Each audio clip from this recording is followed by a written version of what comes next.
Bokaro steel plant के मजदूरों ने आज प्रबंधन के खिलाफ अपनी आवाज बुलंद की। जय झारखंड मजदूर समाज की ओर से शुरू किए गए जनगणना अभियान का पहला दिन आज ब्लास्ट फर्नेस कैंटीन के रेस्ट रूम से आयोजित बैठक से हुआ। इस बैठक की अध्यक्षता विभाग के नेता रमा रवानी ने की, जबकि संचालन संयुक्त महामंत्री एनके सिंह ने किया।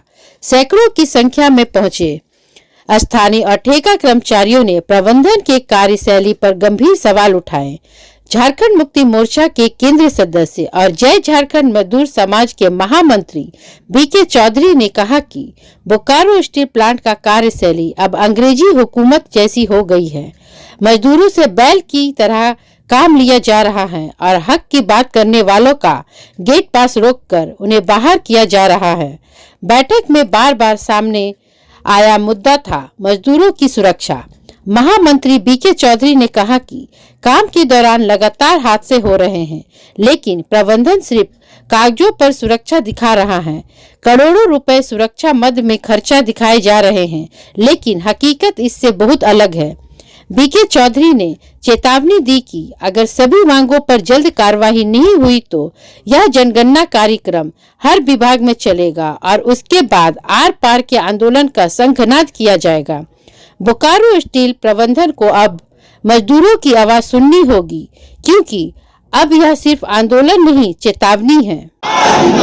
साथियों, यह सब मांगे, यह अंग्रेज का दूसरा रूप यह प्रबंधन या मोदी सरकार है। इस रूम के अंदर में ताली लगाने से जिंदाबाद से मिलने वाला नहीं है। आप समझ सकते हैं कि केंद्र में जो बैठी हुई सरकार है वो मजदूरों का नहीं है, वो पूंजीपतियों की सरकार है। और ऐसे सरकार से अपनी मांग लेने के लिए रेस्ट रूम से बाहर निकलने की जरूरत है। साथियों, अनेक समस्या है जिसको मैं कहना चाहता हूं। समय आ गया है कि अपने हक अधिकार के लिए, चाहे इस्पात कर्मी हो या ठेकेदार मजदूर हो, उनको सड़क पर उतरना पड़ेगा। आप लोग जानते होंगे, जब मेडिकल जांच के नाम पर मजदूरों को बैठाने का काम किया जाने लगा था तो जय झारखंड मजदूर समाज ने हड़ताल नोटिस दिया था। प्रबंधन बोला 28 दिन बैठाएंगे, हम लोग नहीं माने। प्रबंधन डीसी से अप्रोच किया और सर्किट हाउस में त्रिपक्षीय वार्ता हुआ। डीपीएनडे उस समय थे राजन साहब, सीजीएम पर्सनल थे हरिमोहन झा साहब। वहां वार्ता हुआ और डीसी महोदय ने उनको 10 दिन दिया। 10 दिन पर भी हमने तैयार नहीं हुआ। हम लोग मामला डीएलसी धनबाद गया, वहां पर उसको 7 दिन रखा गया कि कम से कम 7 दिन उसको दवा खाना चाहिए। चौधरी जी, हम लोग माने इसको। आप समझिए कि कहां 28 से 7 दिन आया। इतना बड़ा उपलब्धि हम लोग इसमें बैठ के नहीं लिए थे गोल चक्कर पर हड़ताल नोटिस देते हुए। और प्रबंधन को आभास हो गया कि अगर हम लोग मांग नहीं मानेंगे तो निश्चित रूप से प्लांट का चक्का जाम होगा, चिमनी का धुआं। वर्तमान में है कि आपको हार्ट अटैक हो गया प्लांट में तो नहीं मिलेगा। क्यों भाई? तो ये तो इनका नेचुरल बीमारी है। सिर्फ एक्सीडेंट के कारण जो प्लांट में मृत्यु होता है या प्लांट से जाने के बाद हॉस्पिटल में मृत्यु होता है, सिर्फ उसी का सब्स्टिट्यूशन के आधार पर उनके बच्चे को नौकरी मिलता है। इसीलिए हम लोग का यह भी मांग रहा है, इस्पात कर्मी को जिस टर्म्स कंडीशन के आधार पर उनको सब्स्टिट्यूशन दिया जाता है, वही टर्म्स कंडीशन ठेकेदार मजदूरों को भी लागू होना चाहिए। क्या प्लांट में 90% ठेकेदार मजदूर काम कर रहा है, मतलब 90% उत्पादन और मुनाफा में ठेकेदार मजदूरों का हाथ है। अस्थायी नेचर का काम कर रहा है तो फिर इनको साइकिल भत्ता क्यों नहीं मिलना चाहिए, नाइट शिफ्ट अलाउंस क्यों नहीं मिलना चाहिए, कैंटीन भत्ता क्यों नहीं मिलना चाहिए, यह भी हम लोग की मांग है साथियों। प्राइवेट में सर अब समझिए जो कमाई है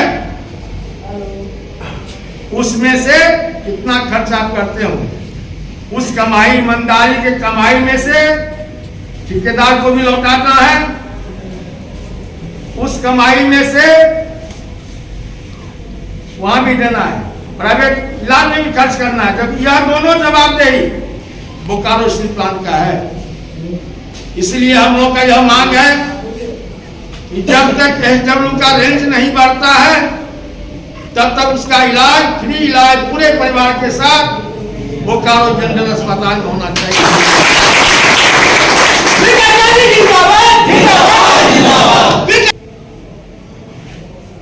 हम भी इस बात को स्वीकार करते हैं, यह एनजेसीएस का मामला तो है, लेकिन एनजेसीएस का नेता इसी हॉल में आके बैठ के लंबा चौड़ा भाषण देने का काम करता है, लेकिन जो उनके कलम में है, जो उनके कलम से होना चाहिए, जो टेबल पर बैठ के होना चाहिए, उस पर कभी भी उन्होंने कभी भी एनजेसीएस मुद्दा को रखने का काम नहीं किया सर। तो साथियों इसी चीज की जरूरत है, क्योंकि समस्याएं अनेक है। एक मांग पे हम लोग उठाए, हड़ताल की तैयारी किए, आप लोगों का गर्मजोशी देख करके जब प्रबंधन को लगा उस गोल चक्कर पर हजारों की भीड़, तब कहीं प्रबंधन ने घुटना टेकने का काम किया था। उस मांग में हम लोग का जितने तरह का अलाउंस की बात है, कैंटीन भत्ता, नाइट शिफ्ट वगैरह वगैरह, उस पर वहां पर प्रबंधन ने कहा यह एनजेसीएस का मामला है। साथियों हम कहना चाहेंगे यह जन जागरण अभियान 7-8 डिपार्टमेंट में चलेगा, उसके बाद एक निर्णायक आंदोलन की हम लोग घोषणा करेंगे, पम्पलेट पोस्टर के माध्यम से आपके सामने आएगा, जिसमें सुरक्षा भी एक अहम सवाल है और रहेगा। उस कार्यक्रम में आप लोग ऐसे ताम झाम करके पहुंचिए वहां, जिससे प्रबंधन को फिर आभास हो जाए कि अगर हम समाधान नहीं करते हैं मांगों का तो फिर से हड़ताल हो सकता है। यही एक मंत्र है साथियों हम मजदूरों के पास में। उसके बाद